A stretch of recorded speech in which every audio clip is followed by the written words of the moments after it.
अच्छा देखिए, आज ना थोड़ा-सा चीज़ों को सीखने की तरफ जाते हैं और इसके लिए मैंने ये सिस्टम से मैं आज रिकॉर्डिंग कर रही हूँ, तो मैंने सिस्टम पे ये जो है निफ्टी का चार्ट खोल रखा है। चार्ट को भी ना समझने के लिए बहुत सारे तरीके हैं। अब ये बिल्कुल प्लेन है, ये वो चार्ट है मेरे जिसमें मैंने कोई मार्किंग नहीं कर रखी है, कुछ नहीं है, बिल्कुल प्लेन है। अब इसे देख के और चार्ट को देखने के भी कुछ तरीके हैं कि चार्ट को आप कैसे देखेंगे। यहाँ पर आप आइए, मेरे पास ग्रो का टर्मिनल है ये।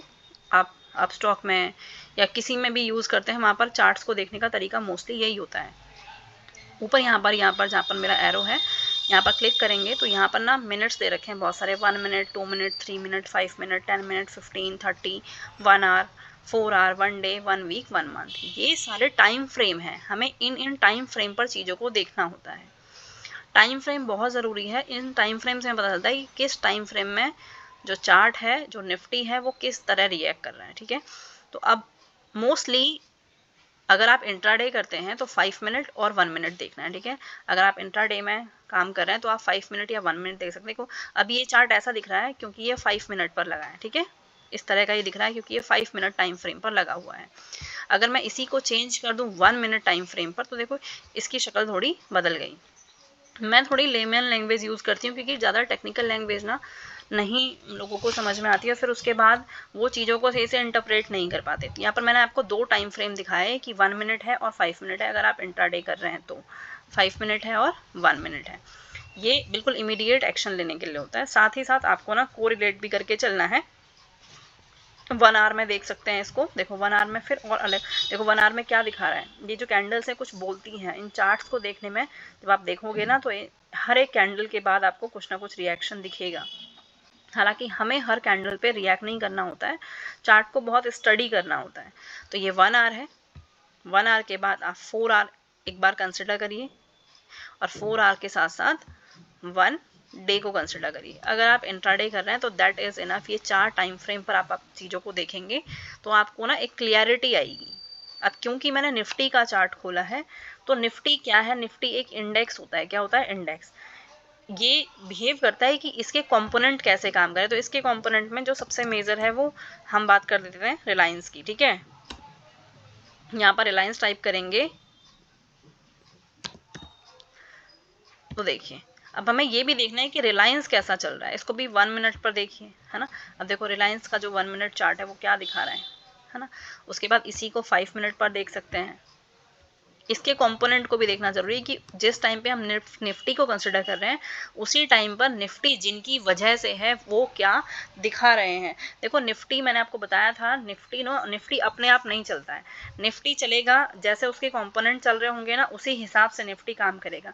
अब कंपोनेंट की बात करें तो निफ्टी में कोई एक स्टॉक नहीं है, निफ्टी में बहुत सारे स्टॉक है। निफ्टी 50 का ही मतलब है कि निफ्टी में 50 स्टॉक्स आपको दिखेंगे, जिसमें रिलायंस है, TCS है, HDFC है, भारतीय एयरटेल है, ICICI बैंक है। ऐसे आप हर कंपोनेंट को इवेलुएट कर सकते हो, देख सकते हो। हालांकि कुछ मेजर कंपोनेंट को कंसिडर करना जरूरी होता है। आप 50 के 50 मत चेक करिए। जो बड़े बड़े कंपोनेंट है जिनका इस पर इफेक्ट पड़ता है उनको जरूर चेक करिए। जैसे मान लिया आपने यहाँ पर रिलायंस चेक कर लिया, यहाँ पर आप इन्फी यानी कि इन्फोसिस चेक कर सकते हो, है ना। ये मेजर कंपोनेंट देखना है आपको कि वो मेजर कंपोनेंट कैसा काम कर रहे हैं। निफ्टी मैंने आपको बताया कि निफ्टी जो है अपने आप नहीं चलता है। निफ्टी के अंदर 50 स्टॉक्स हैं, वो 50 स्टॉक जैसा काम कर रहे होंगे निफ्टी वैसा ही काम करेगा। अगर वो 50 स्टॉक अच्छा काम कर रहे हैं, मान लो 50 में 26, 27, 28 अच्छा काम कर रहे हैं तो निफ्टी अच्छा दिखेगा। निफ्टी में 26, 28 खराब कर रहे हैं और 10-12 स्टॉक्स अच्छा काम कर रहे हैं तो निफ्टी फिर उस हिसाब से आपको अपनी परफॉर्मेंस दिखाएगा। तो हम क्या करते हैं, बस हम निफ्टी को देख लेते हैं और उसके हिसाब से हम देखते हैं कि क्या चीज़ें हो रही हैं। अब यहाँ पर आ जाइए, वापस निफ्टी पर आते हैं। अब देखो मैंने आपको यहाँ पर टाइम फ्रेम बता दिया। चीज़ों को ना बहुत छोटा छोटा पार्ट में डिवाइड करके हम समझते हैं तो वो चीज़ें समझ में आती हैं। मैंने आज आपके साथ डिस्कस किया कि टाइम फ्रेम देखना है। देखिए 1 मिनट पे क्या दिखता है इस चार्ट में, हमें 1 मिनट पे दिखता है कि ये देखिए यहाँ पर रखिए, ये 15:29 की कैंडल है, यानी कि 15:29 की ये कैंडल है, ये रेड है। ठीक है, इस पर आ जाइए। 3:28 की कैंडल है, रेड है। यानी कि क्या है कि जब मार्केट गिरा, बंद हुआ ना, तो बंद होते समय ये 3:25 से बंद होना गिरना शुरू हुआ, 26 पे गिरा, 27 पे गिरा, 28 पे गिरा, 29 पे गिरा और अंत में ये फिर गिरते हुए बंद हो गया है। ये हमें इस निफ्टी के चार्ट को देखकर पता चलता है। क्या देखा हमने? 1 मिनट का चार्ट देखा। इसी बात को 5 मिनट पर देख लेते हैं, ठीक है। इसी सेम बात को हम 5 मिनट पे कंसिडर करेंगे।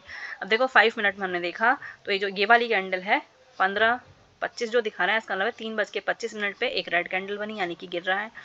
फिर 3:20 पर एक रेड कैंडल है, यानी कि गिर रहा है। और ये 3:15 पे रेड कैंडल है, यानी कि निफ्टी गिर रहा है।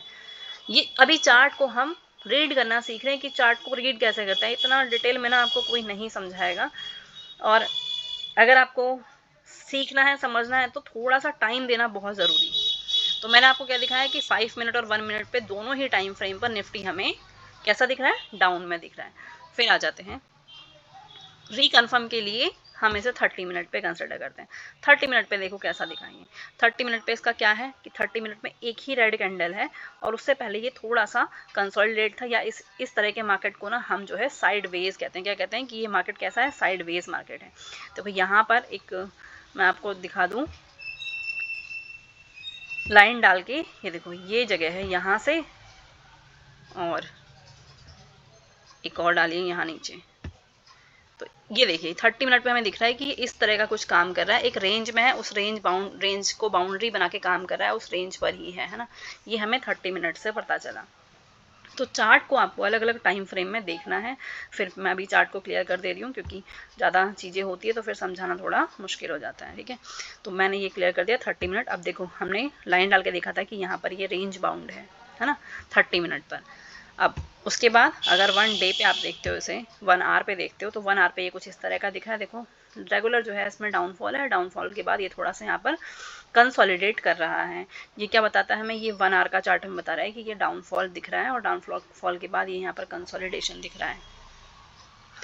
1 आवर के बाद जब आप इसे 4 आवर पे दिखेंगे, देखो 4 आवर पे क्या दिख रहा है कि मार्केट ऐसे यहाँ से ऊपर गया था, फिर यहाँ एक 23,796 पे इसने हाई लगाया, उसके बाद ये नीचे आया है, नीचे आया, नीचे आया, यहाँ पर कुछ टाइम बिताया है इसने, कितना? 23,000 के लेवल पे। तभी 23,000 का लेवल थोड़ा क्रूशियल था।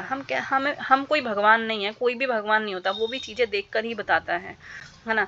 और कोई भी अगर कहता है कि उसे सब कुछ समझ में आता है, तो वो भी झूठ बोलता है, ठीक है। हमें भी ये चार्ट देखना होता है, चार्ट देखकर हम समझते हैं। फिर ओआई का डाटा देखना होता है कि आगे वो क्या कर रहे हैं, तो ओआई डाटा देख के कुछ चीज़ें समझ में आती है। देखिए यहाँ पर इसने बहुत टाइम बिताया है ना। उसके बाद अब यहाँ पर देखिए ये इसका कंसोलिडेशन एरिया है, ये 4 आवर के चार्ट से हमें दिख रहा है।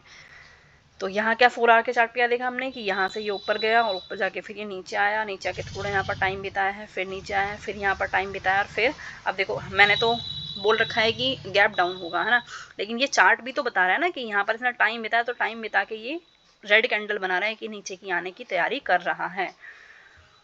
अगर समझोगे ना तो समझ में आएगा, और नहीं समझोगे तो फिर दिक्कत तो है ही। ये हमने क्या देखा? अब 1 डे पर देख रहे हैं, ठीक है।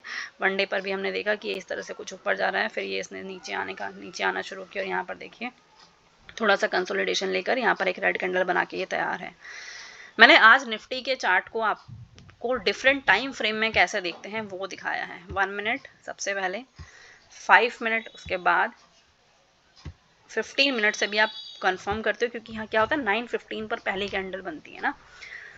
तो फिर हम 9:15 की कैंडल को देखते हैं, तो 15 मिनट से भी चाहो तो कंफर्म कर सकते हो। तो ये डिफरेंट टाइम फ्रेम है जहाँ पर आपको चीज़ों को देखना है, समझना है। वैसा नहीं कि आज देखा और कल जो है तैयार हो गए आप काम करने के लिए, नहीं। पहले चीज़ों को सीखना है, टाइम देना है, थोड़ा सा हर रोज़ थोड़ा थोड़ा देखना है कि चीज़ें समझ में आ रही, फिर ना चीज़ों को लिखने की कोशिश करनी कि आज मुझे ये समझ में आया कि शायद कल ऐसा हो सकता है।